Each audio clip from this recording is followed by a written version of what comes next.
को नमन। सम्मानीय प्रधानाचार्य जी, सम्मानीय मेरे साथी अध्यापकगण और प्यारे बच्चों,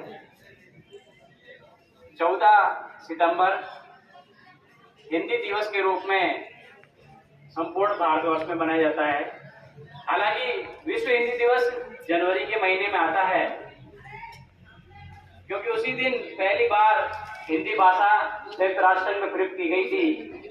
14 सितंबर 1949 को संविधान में हिंदी भाषा को राजभाषा घोषित किया गया।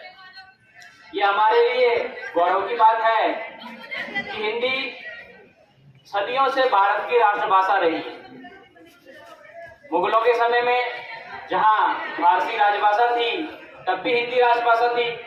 उसके पश्चात अंग्रेजों के काल में जब अंग्रेजी राजभाषा हुई, तब भी हिंदी राजभाषा थी। और आजादी के पश्चात ये हमारी राजभाषा और राष्ट्रभाषा दोनों एक ही है। हिंदी पूरे विश्व में बोले जाने वाले व्यक्तियों की संख्या की दृष्टि से देखें तो दूसरे स्थान पर आती है। सबसे ज्यादा बोली जाती है चीनी भाषा, उसके पश्चात विश्व में हिंदी भाषा का स्थान आता है। हिंदी भाषा को शुरुआत में संविधान में ये उल्लेख था कि 15 वर्षों के लिए केवल कामकाज के लिए अंग्रेजी भाषा का उपयोग किया जाएगा और उसके पश्चात हिंदी को लागू किया जाएगा। लेकिन ऐसा संभव नहीं हुआ और ठीक 15 साल बाद में फिर से प्रस्ताव पारित हुआ और अगले समय के लिए अंग्रेजी को फिर से कार्यकारित के रूप में अपनाया गया और आज तक ऐसा ही चलता आ रहा है।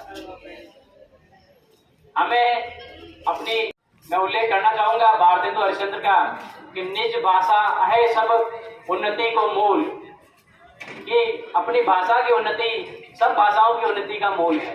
संविधान ने 22 भाषाओं को मान्यता दी है और इन 22 भाषाओं में हिंदी प्रमुखता से है। भारत के अधिकांश राज्यों में इसे अपने व्यवहार में लाया जाता है। राजभाषा संवैधानिक स्थिति होने के कारण आज पूरे भारत में, यहाँ तक कि विश्व के अनेक देशों में भी इसे अपने व्यवहार में लाया जाता है। तो आप हिंदी को उतारें, अपनी इस राजभाषा को व्यवहार में लाएं। आपके उज्जवल भविष्य की शुभकामनाओं सहित जय हिंद, जय भारत, धन्यवाद।